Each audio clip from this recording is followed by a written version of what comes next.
Biden, you can travel to White House within the speed of seconds.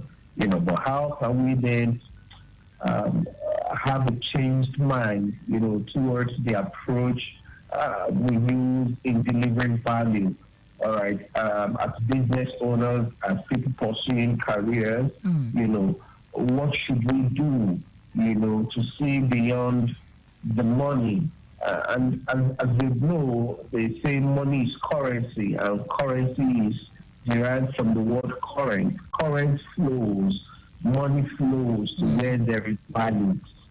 So before thinking of money as a business owner or as a career person, what value are you ready to offer? People pay for value. People pay for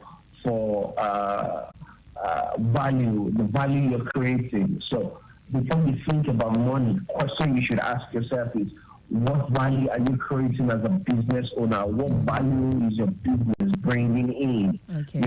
As someone that wants to pursue career, or someone in career asking for an increase in your pay and all of that, what extra value have you added? Business is not emotional. Business is objective driven. For the fact that things are, the economy is down, you don't expect that every business owner will just jump on, hey, let's increase the salary. Income, you're not generating income for the organization. Instead, the organization is on a negative every now and then, and you're asking for an increase. Business is objective. What value are you bringing in? So I think we just pause on that, and then we'll expand more during the course of the show. Okay, so you talked about bringing something to the table, because that's the trending slogan now. What do you bring to the table? What value are you adding to the organization? Let's start with your own career. What do you do? What inspired you to pursue your current path? Thank you for the question. It's interesting that I've had to change career a couple of times. Initially, I started out as an entrepreneur, running my own business. And afterwards, I just thought, hey, this is a young man that left NYC running his own business. I need to learn the rudiments of management. I need to learn how a proper business runs. I've done trial and error. I do not have enough money to run an MBA. Said, hey, let me jump on a 9 to 5. And interestingly, the company I wanted to join initially even came to me first to say, hey, tell me, we've got on social media, we've seen what you've been doing, Amazing. with the NGO and all of that. Can you replicate what you're doing in your personal company with our organization? Oh, wow. And that was how I started my career. I started being more like an event planner or program manager, for the company. While I was on that role, earning less than 200,000 on that role, this is about 8 years ago, thereabouts. 8 years ago. Yeah, you were actually earning a lot back then. Oh, well. Really busy, yeah. This man just said, hey, before he did the second, before he approached me the second time, this is a consulting firm. I was just doing programs and events for them. However, the main operation of the organization, I was really interested in it. So during my free time, I go to meet colleagues in the main operation, learn from them. And before you know it, 1 year down the line, I was moved, or the MD asked me to move from just doing programs management and events management into cooperation of the organization, because I was already doing what they were doing. Okay. 2 years down the line, I became head of operations of the entire organization. Wow. Just to say that you had something really to bring to the interested. table. Yeah, I was really interested in adding value. I went out of my way to learn the rudiments of the cooperation of the organization. Remember, I left my personal business to first join this organization to learn the rudiments of business management. From there, I moved into the cooperation of the organization. Yes. And, from there, I have had to change jobs a couple of times. I've had to also freelance, volunteer for organizations like Microsoft, organizations like Google. In fact, okay, so we're going to have to downplay mentioning all of these names, otherwise you get fined. Oh yeah. Sorry about that. I had to work with one of the national tech firms. Freelance for them. About 3-4 years. Wow. I'm moving from one NYC camp to the other. Okay. So if you had all of these organizations at your fingertip, why did you have to change jobs? You want to think that again? You had all of these tech companies at your fingertip. Why did you have to keep changing your job? Well, so interestingly, when I was with one of those tech companies, I saw a gap. Being tech and being a digital evangelist, asking people to come on board and embrace digital innovation. Yeah. I saw a cyber risk threat in the future. I saw that, hey, when everyone will be coming online, there is a huge gap of cyber threats. So I chose to then major in studying cyber risk. And then when I started studying cyber risk, I started the school from just being cyber risk into enterprise risk. So my job had then moved from being a tech evangelist to being a risk manager, then supporting organizations to manage risk and driving performance. So what I do presently at the moment is risk management, and drive performance for organizations. So I'm not like I changed career outrightly. Just from one opportunity to you were the evolving. other. Exactly, that's the right word. Evolution. Amazing. Okay, so let's talk about success, which can mean different things to different people. How do you personally define success in your career, looking beyond metrics like salaries or job titles? Success, as you said, means different things to different people. For me, I've drawn my initial metrics to say I want to be able to get into conversations where I will be a thought leader. I want to be able to initiate and inspire discussions where I am able to bring in change. I want to be able to enter rooms and, in that industry, they'll be able to say, hey, this guy is a voice. Just where the metric I designed for myself,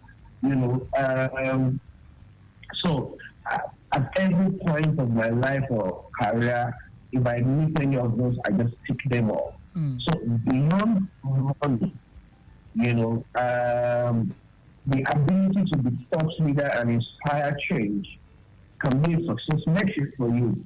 The ability to impact your community can be a success for you. As a matter of fact, speaking about community engagement, yes, I've been a volunteer with LSCTF for about 2.5 years now. Okay.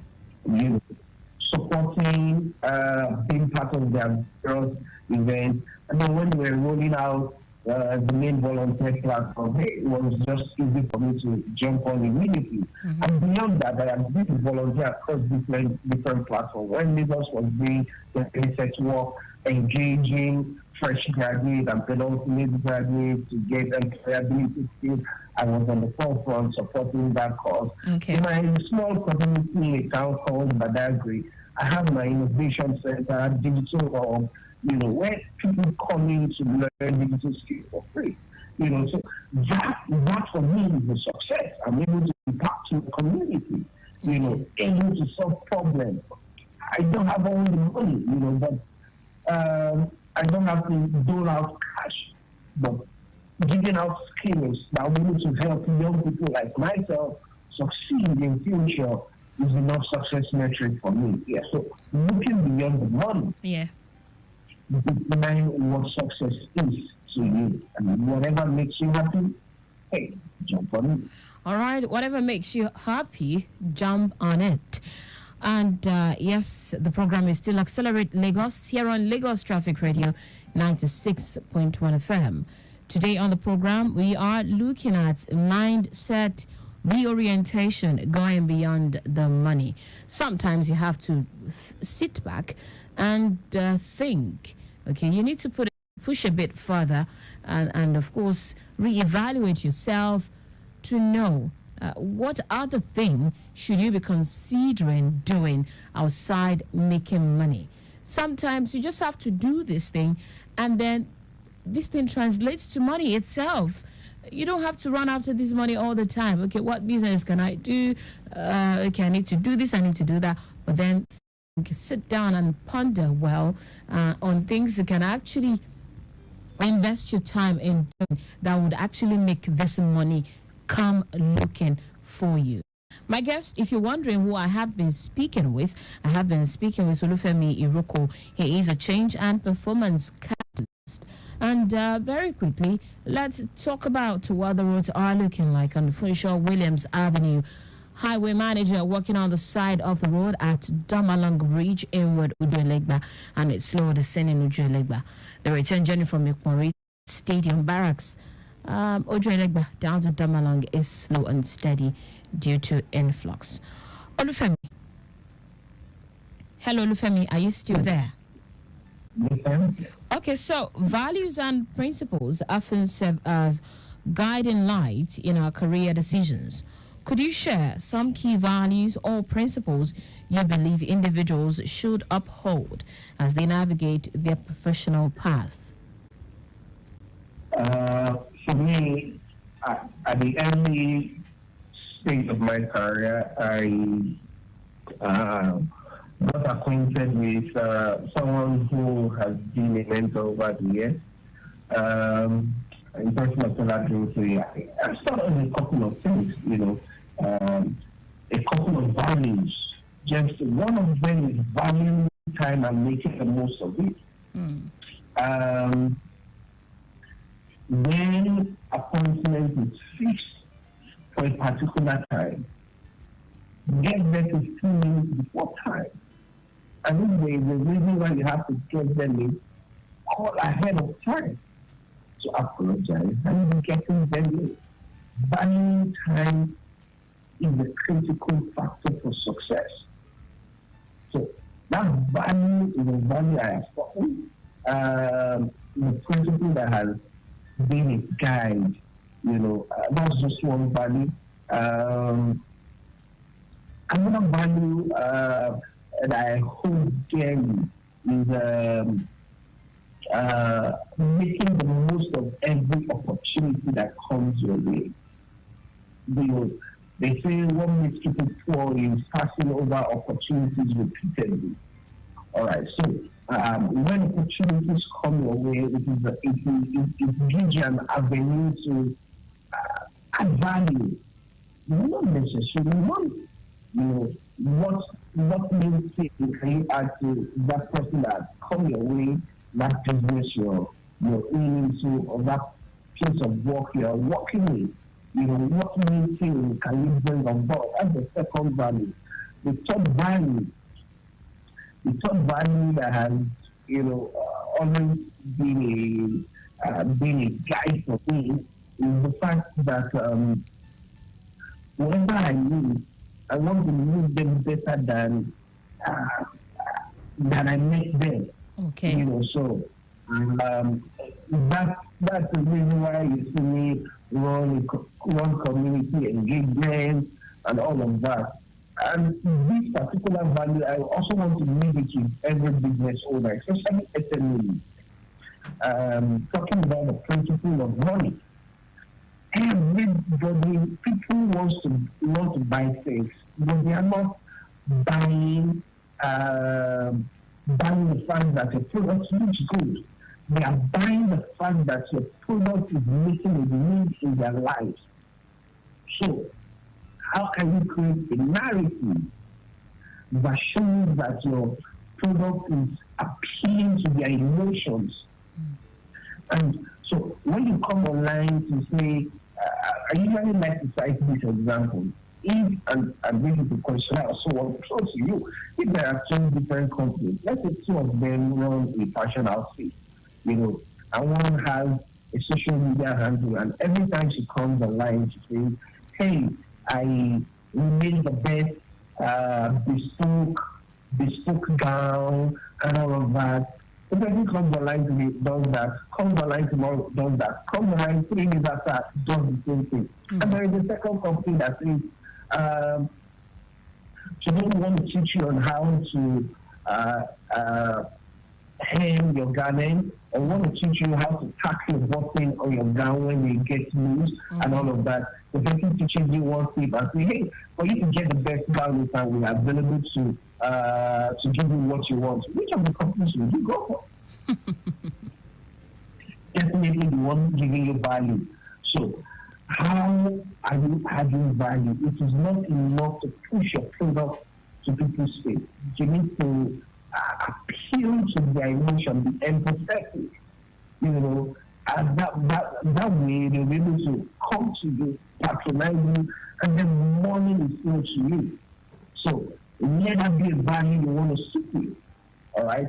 Adding value to people, moving them better than the next year.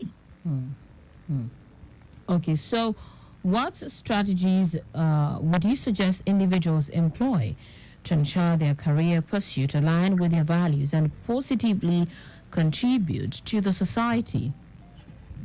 I mean, I just spoke about that, but just to also reiterate, as individuals, in your pursuit of career or whatever business you are on, it is important that you understand the value of the organization you're joining and see how that aligns.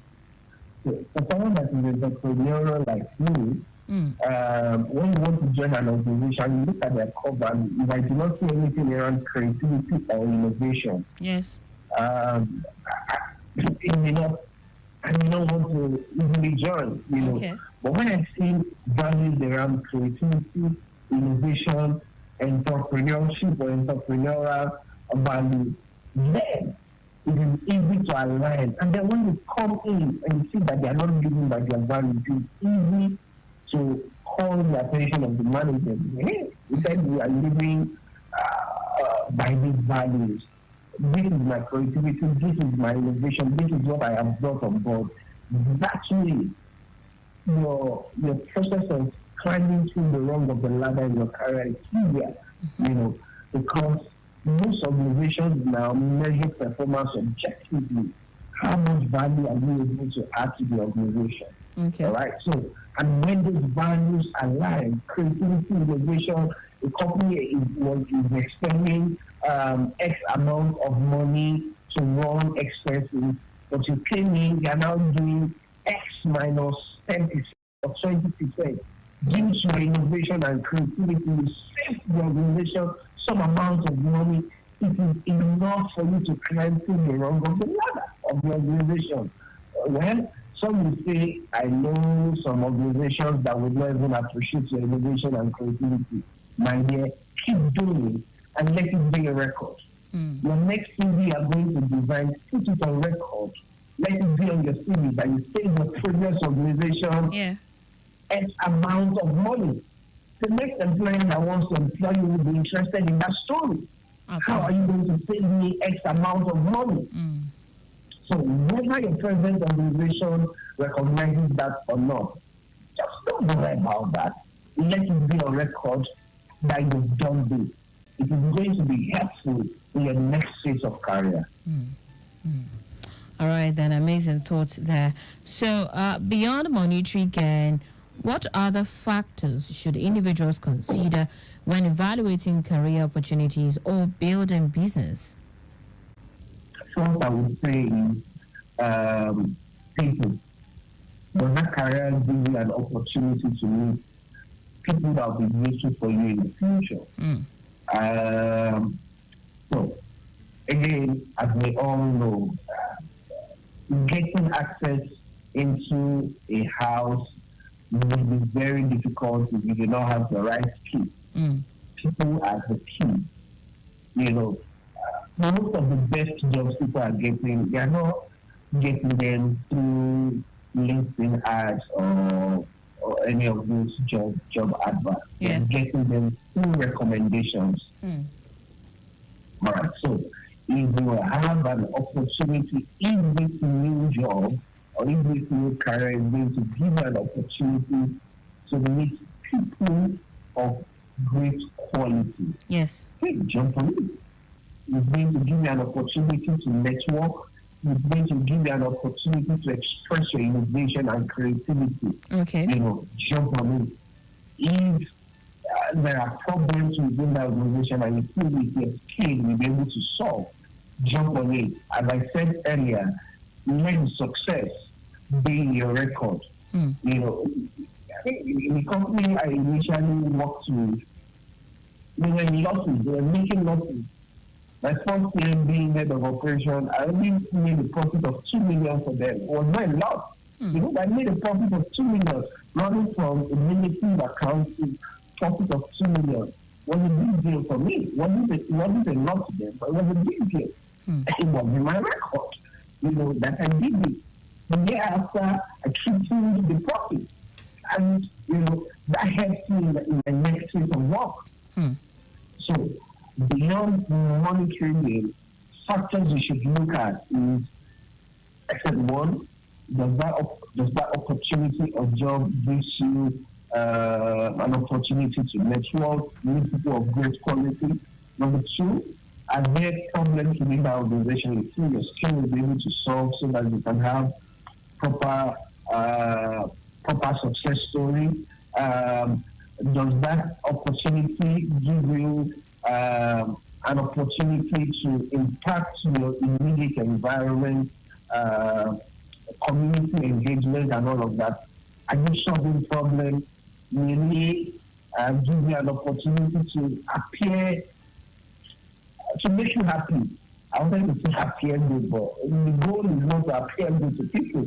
The goal is to be happy with what you're doing. Yes. You know, really make you happy. So, yeah, just walk through this path and you'll be fine. Okay. Having said that, let's now look at everyone possesses unique strengths and passion. How can individuals identify and leverage theirs to make meaningful impact in their career and business? I think that passion is very key in whatever you're doing. You know, yeah, on the job, I think you should be sold out to be passionate about it. So how can you identify and leverage it to make meaningful impact? Coming from the earlier point I made, have you identified the problem within that organization and it aligns with your value, it aligns with your skill? Okay. First, you need to identify what issue the organization is going through. Is it a people issue? Is it a finance issue? Is it an impact issue? Is it a record-keeping issue? You know, how does any of those issues or problems align with your passion? You know, so if we then see the alignment, or whichever aligns with your passion, jump on it, make a meaningful change, create a positive change on that. You know, I cited my example. How did I come into that organization? It was based on the fact that I was organizing events. You know, I was arranging events, run shows for young people, run shows for boys, run shows for entrepreneurs, with proper record keeping on social media. and this company just needed someone to be doing things. There was a passion alignment. So when I came in, it was not a big deal. I was just running those events. People were attending, leveraging on my digital skills, to push in more participation and all of that. So identify the problem, leverage on your skill, beyond passion, leverage on your skill and strength, to create a positive change. Even as a business owner or as an SME, it is important that, and then you see that most of the guys in the industry that are making the from entertainment to football to what have you, started from their strength. The skills makers. On a normal day, you see them crack jokes and they make people happy, and they feel like, oh, okay, let me do this on social media. And, started monetization. Some of them will struggle at the initial phase, trying to gain acceptability. See them from 10 followers go to 100K followers, and at that point, they can start monetizing, and say, hey, let me run adverts for you because I have the followership. So, what is that problem, that your strengths can readily address? So identify that, leverage on it, start small, don't stay small, grow and expand, and make yourself very visible. It may not be a pure professional, you may not want to be loud about it, but let it be loud on your LinkedIn. And other professional social media platforms or media platforms that you may have, make that noise. Because it is the noise or it is the impact that the next employer, the next person that wants to do the appointment wants to go after. Okay, so from this last thing that you just mentioned now, let's talk about some of the things that Nigerians can actually, or Lagosians can actually tap into in this economic downturn. There is so much going on out there, and then sometimes it's even quite difficult for some people to re-identify themselves. In the past, they've been able to identify that, okay, this is what I want to do, this is the path that I want to toe, but hey, it is what it is right now, and a lot of people are confused. Can we set the tone, or can we put them on the right track? Can you suggest one or two things that entrepreneurs, Lagosians can tap into or focus on right now that can actually bring them back on track?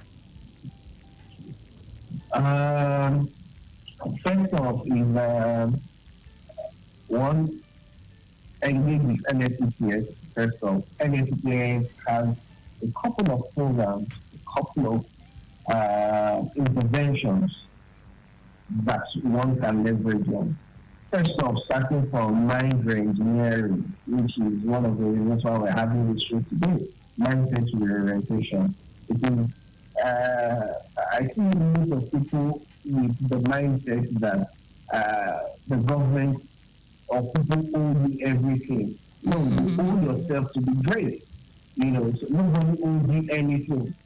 Your parents can only do what they can to an extent. The next story of your life or the life of your children, you have to write it. So take up responsibility and do what you have to do. By that, the legal things, not the illegal things. Yeah. Do what you have to do.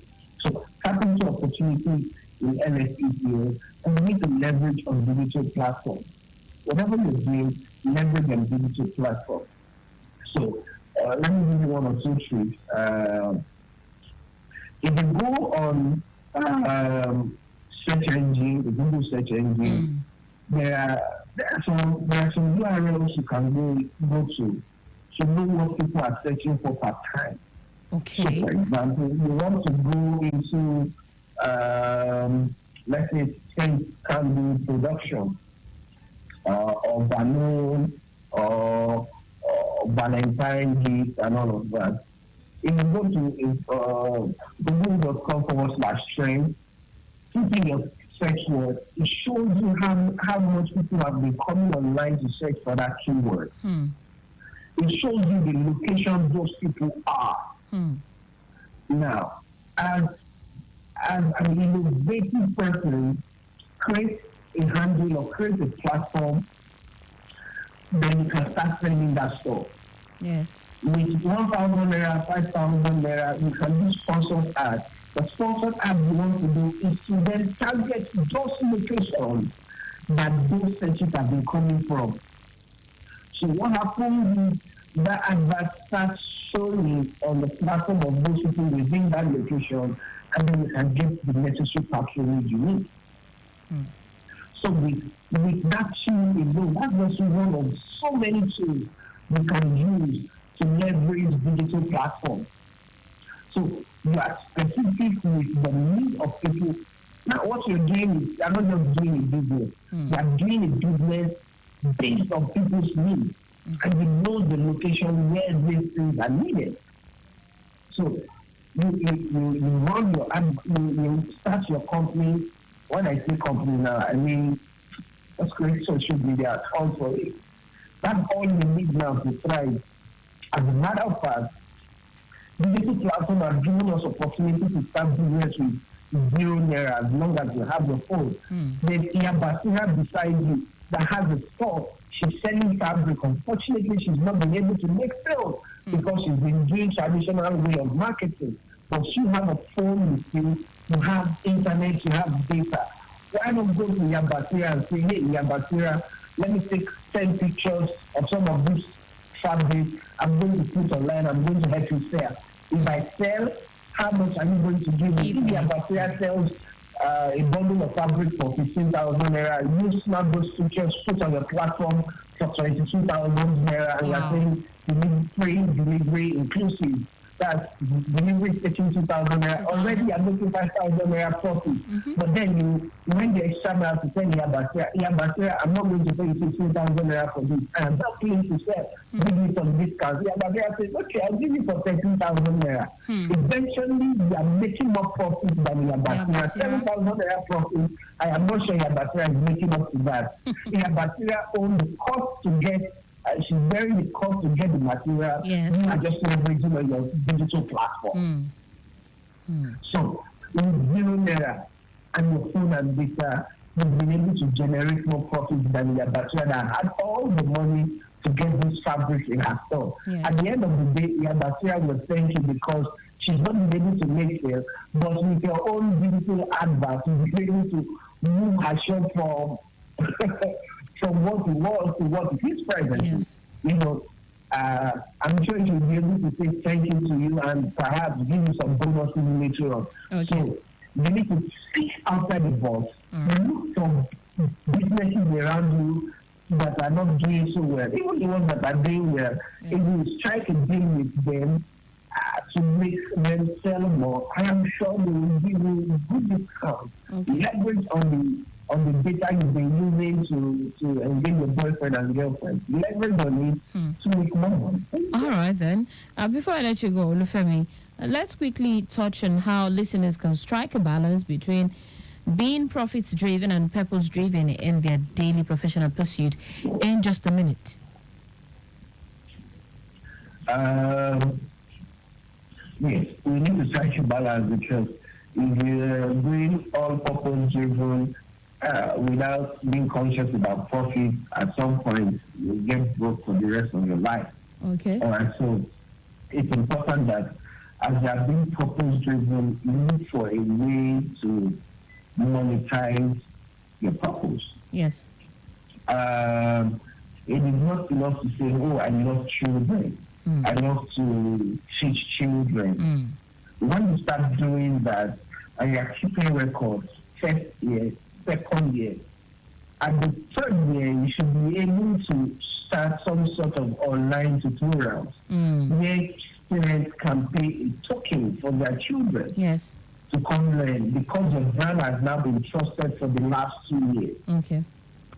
That you've done that venture based on just purpose or just passion without profit. Okay, so it's driven by purpose, then profit comes in later on. Start with purpose, start with that passion, keep record of what you are able to do when nobody is paying you. It is very easy to monetize when it gets to that point where you need to do monetization for that your purpose or your passion. All right. Don't start with money first. Don't start with money. Let people see the value you're able to bring on board, and afterwards charge. When you charge, you charge with. All right, Olufemi, thank you so much. In just 10 seconds, what would be your advice to our listeners just as we wrap it up on the program? My advice is the value driven. Whatever you want to do, whether business or in your career, in your day-to-day life, be value driven. What value do you want to add to people's life or to that organization or to that business you are joining? Yeah. Until you add value, do not expect that money will chase you. Money goes after value. Right, money. That is value driven. Okay, money goes after value, be value driven. So, in the words of Olufemi Iroko this morning, he says, start small, but don't stay small. Be sure that you are growing. You owe yourself to be great. So take up the responsibility and do what you have to do to be that your desired person, but ensure that it is a legit one that you are doing. I want to say a very big thank you to the media team. Massive thanks to Victor Terry. Our executive producer is Tayo Akoli. The program makes a return